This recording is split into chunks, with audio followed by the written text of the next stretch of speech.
Livro A Arte de Bem Morrer, São Roberto Bellarmino. Capítulo 3. Do terceiro preceito da arte de bem morrer, que concerne as três virtudes teologais.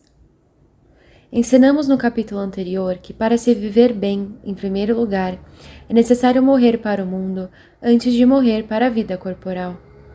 Agora apontaremos o que deve fazer aquele que está morto para o mundo, a fim de viver para Deus, pois já demonstramos no primeiro capítulo que a graça de bem morrer não é dada senão àquele que bem viveu. A essência de uma boa vida é resumida por São Paulo em sua primeira carta a Timóteo, nas seguintes palavras. Essa recomendação visava promover o amor que nasce de um coração puro, de uma boa consciência e de uma fé sincera.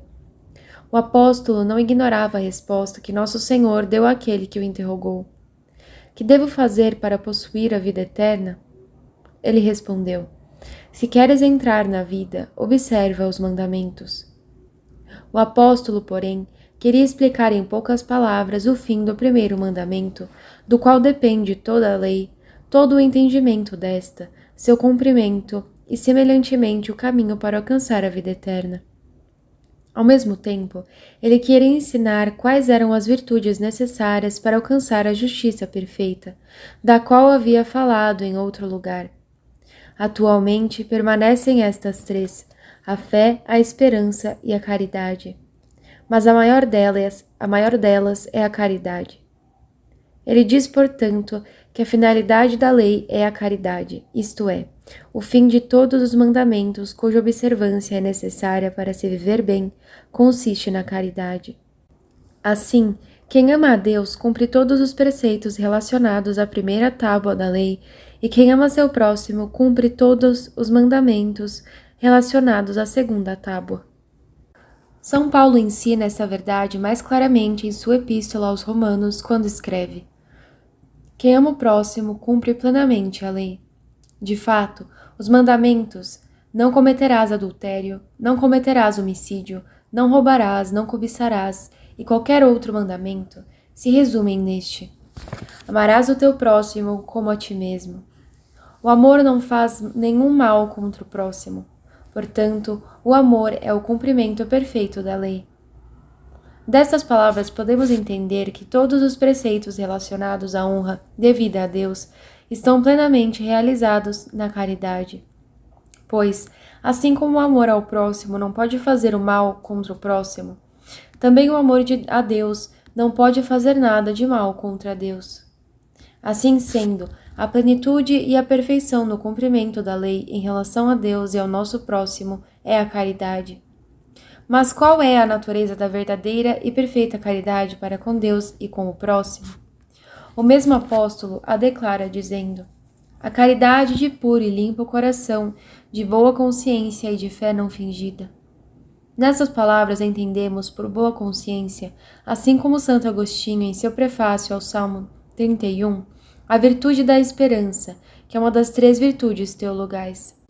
Chama-se boa consciência porque nasce da consciência boa, assim como o desespero nasce da consciência má e perversa, segundo aquela sentença de São João que diz: caríssimos, se a nossa consciência nada nos acusa, temos confiança diante de Deus. Portanto, três são as virtudes nas quais consiste a perfeição da lei cristã: a caridade do coração puro, a esperança de uma boa consciência e a fé que não é fingida. Mas como a caridade é a primeira na ordem de perfeição, assim também é a fé, na ordem da geração, segundo as palavras do próprio apóstolo. Atualmente permanecem estas três: a fé, a esperança e a caridade. Mas a maior delas é a caridade. Vamos começar com a fé, que é a primeira de todas as virtudes existentes no coração do homem justificado. Não é por acaso que o apóstolo acrescenta não fingida a fé. Pela fé começa a justificação, contanto que ela seja sincera e não falsa ou fingida. A fé dos heréticos não pode ser o começo da justificação, porque não é verdadeira, mas falsa. A fé do mau católico não pode iniciar a justificação, porque não é sincera, mas fingida. A fé pode não ser fingida de dois modos: quando o católico não crê realmente, mas apenas finge crer, ou quando ele até crê, mas não vive como deveria viver um católico que realmente crê. A respeito de ambos os casos, ouvimos essas palavras de São Paulo na Epístola a Tito. Confessam que conhecem a Deus, mas o negam com seus atos. Assim também interpretaram as palavras do apóstolo os santos padres, como São Jerônimo, em seu comentário, e Santo Agostinho no Sermão 31. E desta primeira virtude do homem justo, nós podemos facilmente coligir o quão grande é o número daqueles que não vivem bem e, portanto, morrem de um modo miserável. Não me refiro aos infiéis, pagãos, hereges e ateus, os quais são completamente ignorantes da arte de bem morrer, mas aos católicos. Quantos dentre eles não professam com palavras conhecer a Deus, mas o negam por meio de suas obras? E quantos não são os que confessam Jesus Cristo como juiz dos vivos e dos mortos, e contudo vivem como se nunca fossem julgados? Quantos não são os que confessam que a mãe de nosso Senhor foi Virgem Puríssima, e mesmo assim não hesitam em proferir infâmias e blasfêmias a seu respeito? Quantos não enaltecem a oração, os jejuns, as esmolas, as boas obras, e ainda assim se entregam desenfreadamente aos vícios que lhes são contrários? Omito aqui muitos outros exemplos já conhecidos de todos. Portanto, que não alardeiem ter uma fé não fingida, aqueles que não acreditam no que fingem acreditar ou não vivem de acordo com o que a fé católica ordena. Por essa conduta saberão que sequer começaram a viver uma boa vida e não poderão ter uma boa morte, ao menos que pela graça de Deus aprendam a arte de bem viver e bem morrer. A outra virtude do homem justo é a esperança, ou a boa consciência, como já nos ensinou São Paulo anteriormente. Essa virtude nasce da fé, pois não pode esperar em Deus quem não conhece o verdadeiro Deus ou não crê em sua onipotência e misericórdia. Contudo, para excitar e fortalecer nossa esperança de modo que ela seja chamada não somente de esperança, mas também de confiança, a boa consciência se faz muito necessária. Pois, como poderia alguém se aproximar de Deus e lhe pedir favores, mesmo estando consciente de ter cometido pecados contra ele e de não os ter expiado pela verdadeira penitência? Quem poderia pedir benefícios a um inimigo? Quem poderia esperar ser aliviado justamente por aquele que está irado com ele? Ouçam o que o sábio pensa a respeito da esperança dos ímpios. De fato, a esperança do ímpio é como penugem levada pelo vento, como espuma frágil que a tempestade espalha. Ela se dissipa como fumaça ao vento, apaga-se como a lembrança do hóspede de um dia. Assim, o homem sábio adverte os ímpios, cuja esperança é fraca e nada sólida, curta e não duradoura.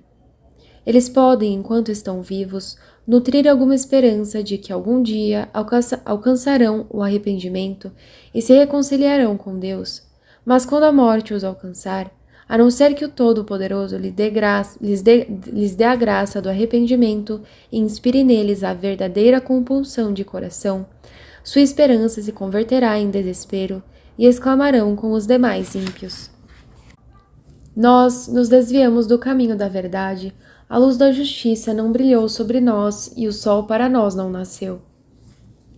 Ficamos enredados nos meandros da iniquidade e da perdição, atravessamos desertos intransitáveis e ignoramos o caminho do Senhor. Que proveito nos trouxe o orgulho? Que vantagem nos trouxe a riqueza, unida à arrogância? Tudo isso passou como uma sombra.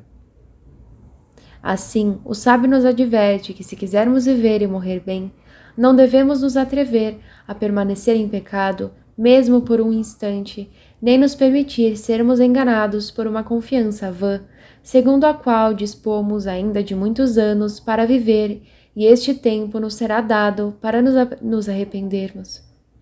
Tal confiança vã tem enganado a muitos e vai enganar muitos mais, a menos que sabiamente aprendam a arte de bem morrer a tempo. Resta ainda a terceira virtude, a qual é conhecida com toda a justiça como a rainha das virtudes. A caridade. Com ela ninguém pode perecer e sem ela ninguém pode viver, seja nesta vida ou na próxima. Chame-se caridade verdadeira, aquela que nasce de um coração puro, não porque a pureza de coração engendre realmente a verdadeira caridade, a qual, como diz São João, provém de Deus, como lembra o apóstolo, porque o amor de Deus foi derramado em nossos corações pelo Espírito Santo que nos foi dado. Dizemos, portanto, que a caridade procede de um coração puro, porque a caridade não se inflama em um coração impuro, mas apenas naquele em que pela fé divina todos os erros foram purgados, seguindo as palavras do apóstolo São Pedro, purificando seus corações pela fé, e que pela esperança divina também foi purificado do amor e desejo das coisas terrenas. Assim, como o fogo não se propaga em madeira verde ou úmida, mas somente em madeira seca, também o fogo da caridade requer um coração purificado das afeições mundanas e da confiança insensata nas próprias forças. A partir desta explicação, podemos compreender qual é a caridade verdadeira e qual é a falsa ou fingida. Porque se alguém fala livremente de Deus e chega até mesmo a derramar lágrimas durante as preces, pratica boas ações e realiza boas obras dando esmolas e praticando jejuns, mas, ao mesmo tempo, permite que haja impureza em seu coração, permanecendo na vanglória, no ódio ao próximo, ou qualquer outro desses vícios que depravam o coração, isso não é, de modo algum, a verdadeira caridade, mas apenas sua sombra. É com grande razão que São Paulo, ao falar da justiça perfeita, não menciona simplesmente a fé, esperança e caridade, mas acrescenta: essa recomendação visava promover o amor que nasce de um coração puro, de uma boa consciência e de uma fé sincera. Esta é a verdadeira arte de bem viver e de bem morrer. Perseverar até o momento da morte na verdadeira e perfeita caridade. Capítulo 4. Do quarto preceito da arte de bem morrer, o qual contém os 3 preceitos evangélicos. Embora o que dissemos sobre a fé, esperança e caridade possa parecer suficiente para viver e morrer bem, ocorre que, para se atingir esses 2 objetivos de modo mais fácil e perfeito, o próprio Cristo nos legou 3 preceitos nos evangelhos. Assim ele fala em São Lucas: ficai de prontidão com o cinto amarrado e as lâmpadas acesas. Sede como pessoas que estão esperando o seu Senhor voltar de uma festa de casamento para lhe abrir a porta logo que ele chegar e bater. Felizes os servos que o Senhor encontrar acordados quando chegar. Essa parábola pode ser entendida de 2 maneiras. Como uma preparação para a vinda do Senhor no dia do juízo final, ou para a sua vinda na morte particular de cada um. Essa última explicação, que é a mesma dada por São Gregório ao comentar este mesmo evangelho, parece ser mais adaptada ao nosso assunto, pois a espera do último dia concerne apenas aqueles que ainda estarão vivos na ocasião. Nosso Senhor parece se dirigir especificamente aos apóstolos e não a todos os cristãos, embora os apóstolos e seus sucessores estivessem a muitos séculos de distância deste último dia. Além disso, muitos sinais precederão ao último dia, os quais aterrorizarão os homens de acordo com o que diz as palavras do Senhor. Haverá sinais no sol, na lua e nas estrelas. Na terra as nações ficarão angustiadas, apavoradas com o bramido do mar e das ondas. As pessoas vão desmaiar de medo, só em pensar no que vai acontecer ao mundo, porque as potências celestes serão abaladas. Contudo, tais sinais não precederão ao julgamento particular que se segue após a morte de cada um. Já a vinda do Senhor, tantas vezes repetida no Evangelho, significa que ele virá como um ladrão, ou seja, quando menos se espera. Explicamos brevemente esta parábola para aprendermos da mesma que a preparação para a morte, acima de todas as outras coisas, é extremamente necessária para nós. Nosso Senhor ordenou a todos que observássemos 3 coisas. Primeiro, que estivéssemos com os rins cingidos, ou seja, com os cintos amarrados. Segundo, que estivéssemos com as lâmpadas acesas. E terceiro, que ficássemos de prontidão, esperando a vinda do juiz, a qual é tão oculta aos homens quanto a vinda do ladrão, do qual não se sabe nem como, nem quando virá. Vejamos a explicação dessas palavras. Ficai de prontidão, com o cinto amarrado. O significado literal dessas palavras é que devemos estar prontos para partir e encontrar o Senhor quando a morte nos chamar para nosso julgamento particular. A comparação do cingir os rins é retirada dos costumes das nações orientais que se utilizavam roupas longas. Quando estavam prestes a partir em uma jornada a pé, recolhiam suas vestes e cingiam seus rins para que suas roupas não atrapalhassem e atrasassem seu percurso. Por isso é dito do arcanjo Rafael que veio como um guia para o jovem Tobias. Tendo saído, Tobias encontrou um jovem de belo aspecto, equipado como para uma viagem. De acordo com o mesmo costume dos orientais, São Pedro escreve: Cingi, portanto, os rins do vosso espírito, sede sóbrios e colocai toda a vossa esperança na graça que vos será dada no dia em que Jesus Cristo aparecer. E São Paulo, na Epístola aos Efésios, diz: Ficai alerta, a cintura cingidos com a verdade. Além disso, ter os rins cingidos significa duas coisas. Primeiro, a virtude da castidade. Segundo, a prontidão para se encontrar com Nosso Senhor na hora do juízo, seja o juízo particular, seja o juízo geral. Sobre a primeira significação, comentam os santos padres São Basílio.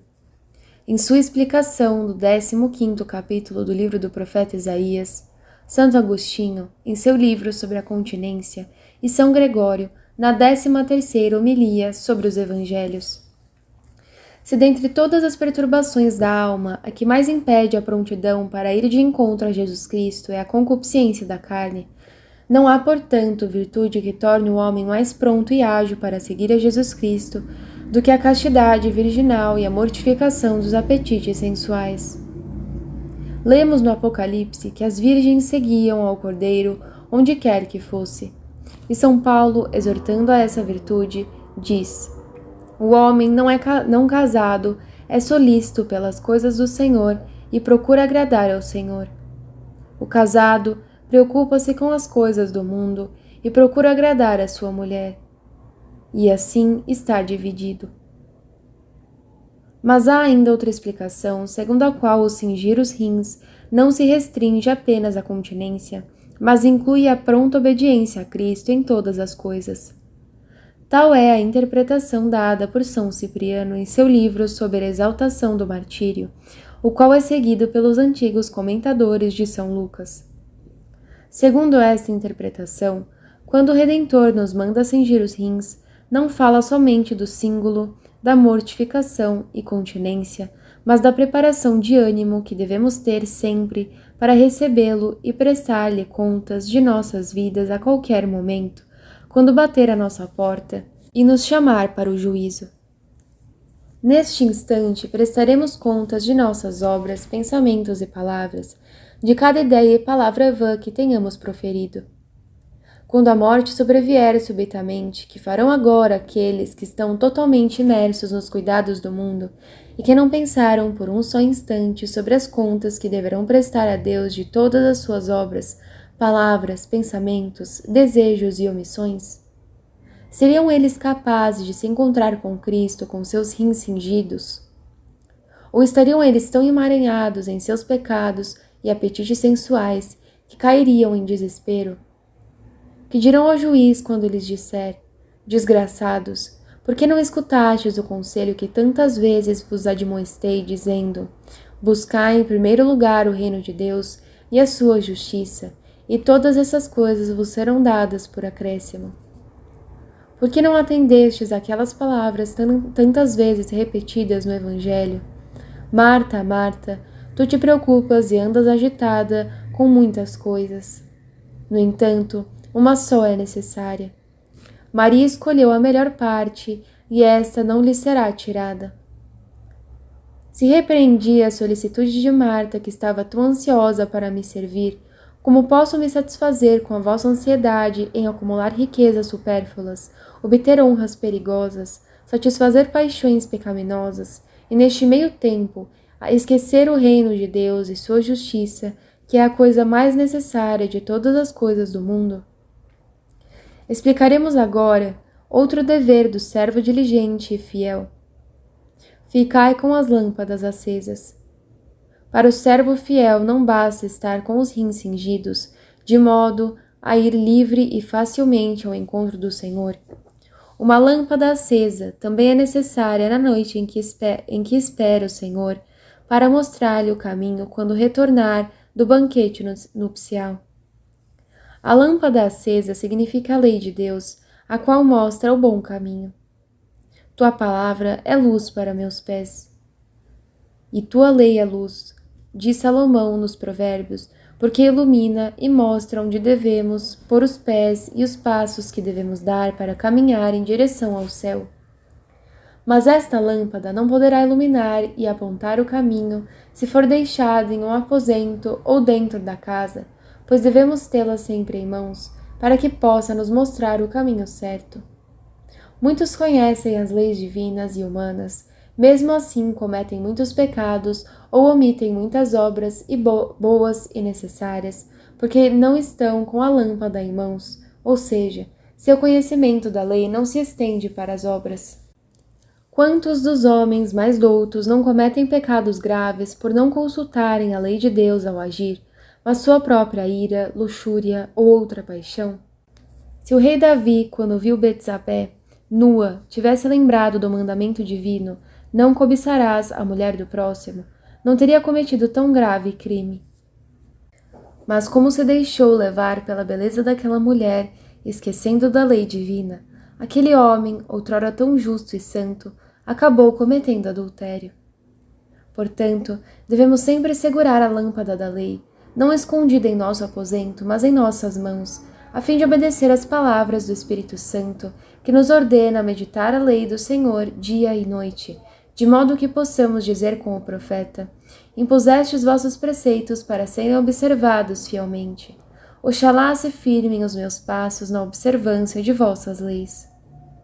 Aquele que sempre mantém diante dos olhos a lâmpada da lei, sempre estará pronto para encontrar seu Senhor quando ele chegar.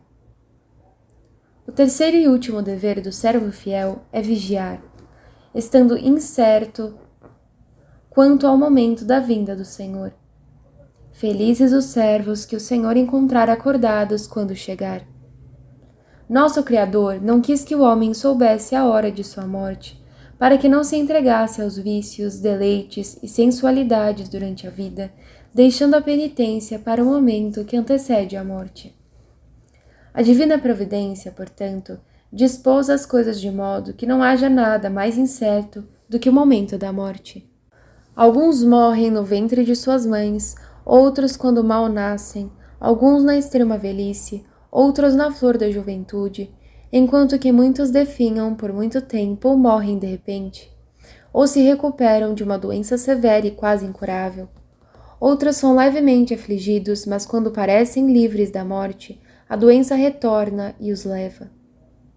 Para nos admoestar quanto a essa incerteza, nosso Senhor diz no Evangelho: se vier na segunda ou se vier na terceira vigília, e os achar vigilantes, felizes daqueles servos.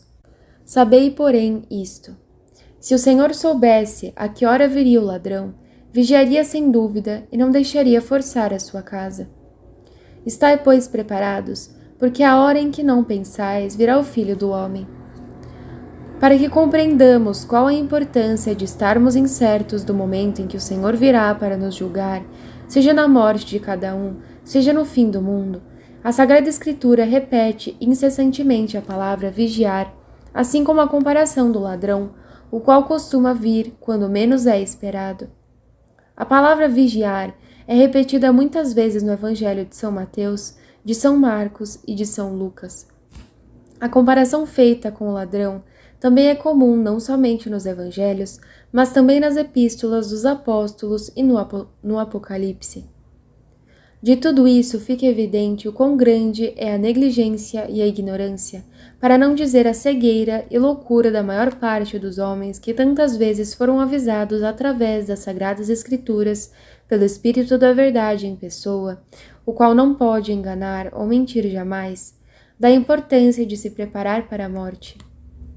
Embora a preparação para a morte seja um assunto difícil e da máxima importância, do qual depende a bem-aventurança ou a danação eterna, poucos são os que despertam diante dessas palavras, ou mesmo desses trovões desferidos pelo Espírito Santo. Mas alguém pode perguntar: que conselho daria para nos ensinar a vigiar como se deve, para que velando nos preparemos para uma boa morte? Nada me ocorre de mais útil para nos preparar para a morte senão o exame de consciência, feito com a devida seriedade e realizado com frequência. Muitos católicos, quando anualmente se preparam para confessar seus pecados, falham a não examinar de antemão suas consciências. Contudo, quando caem doentes de acordo com o decreto do Papa Pio V, o médico fica proibido de visitá-los uma segunda vez até que tenham examinado suas consciências e expiado seus pecados por meio de uma confissão humilde. Portanto, dificilmente há católicos que, quando estão perto da morte, não confessam seus pecados. Mas o que diremos daqueles que são arrebatados por uma morte súbita? E daqueles que são afligidos pela loucura ou caem em delírio antes da confissão? E daqueles que, afligidos por uma grave doença, não podem sequer pensar em seus pecados? Ou daqueles que caem em pecado enquanto morrem, ou morrem em pecado, enquanto estão envolvidos em uma guerra injusta, em um duelo, ou são mortos no ato de adultério? Para evitar prudente e religiosamente todos esses inconvenientes, bem como 1000 outros semelhantes, não consigo pensar em nada mais útil para aqueles que valorizam sua própria salvação do que o exame diligente de suas consciências 2 vezes ao dia, de manhã e à noite. Devem examinar o que fizeram durante a noite ou no dia precedente, o que disseram, desejaram, pensaram, em quais pecados caíram. Se descobriram algum pecado mortal, que não se demorem em buscar o remédio da verdadeira contrição, com a resolução de se aproximar do sacramento da confissão na primeira oportunidade que surgir. Peçam a Deus a graça da contrição, meditem sobre a grandeza de seu pecado, detestem seus pecados do fundo de seus corações e examinem seriamente quem é o pecador e quem é o ofendido. O homem, um verme, ofendeu a Deus Todo-Poderoso. Um mero escravo inútil ofendeu ao Senhor do céu e da terra.